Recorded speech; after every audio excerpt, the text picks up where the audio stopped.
Hello అందరికీ, నేను రమ్య. అందరూ ఎలా ఉన్నారు? బాగున్నారా? సో మీ అందరూ లేచారేమో తెలియదు, కానీ మాకైతే టిఫిన్స్ అయితే చాలా ఎర్లీగానే అయిపోతున్నాయండి. ఇంకా మా అత్తయ్య అయితే మేము వచ్చామనేసి అయితే ఇలా పెసర పునుకులు వేస్తున్నారనమాట. అసలు ఉప్మాను ఇడ్లీ ఏదో చేస్తా అన్నారు. వదిలేండి, పెసర పునుకులు వేయండి, చాలా బాగుంటుంది. ఇక్కడ పెసరపప్పు కూడా చాలా టేస్ట్ బాగుంటుంది అంటారు కదా అనేసి అయితే కొంచెం ఉల్లిపాయ ముక్కలు వేసేసి వేస్తున్నారనమాట. కొన్ని పునుకులు అయితే ఈరోజు సాటర్డే కాబట్టి పులుసు చేసేసి మధ్యాహ్నం లంచ్లోకి అనమాట. పునుకులు అయితే ప్లేట్లోకి వచ్చేసాయి. సో ఇక్కడికి వచ్చిన దగ్గర నుంచి మా అత్తని అదే కోరికలు అడిగి తీర్చుకుంటున్నట్టు నేను కూడా చేసేదాన్ని. కాకపోతే ఒకరు చేసి పెడుతుండడం బాగుంటుంది కదా. మా బుడ్డిది కూడా ఒక పునుకైతే పట్టేసుకుంది.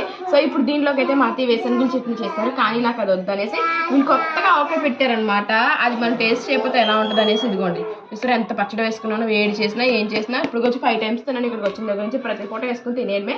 సో అదన్నమాట. నేనైతే ద్రాక్షారామం వెళ్ళాను, అది కూడా ఫుల్ వీడియో మీకు అప్లోడ్ చేసేస్తాను. సో ఇంకేం చేద్దాం దేవి, ఈ రోజు అయితే గోరింటాకు పెట్టుకుందామా? గోరింటాకు పెట్టుకుంటాం, మొత్తం అంతా కట్ చేసేసి వచ్చిన తర్వాత అది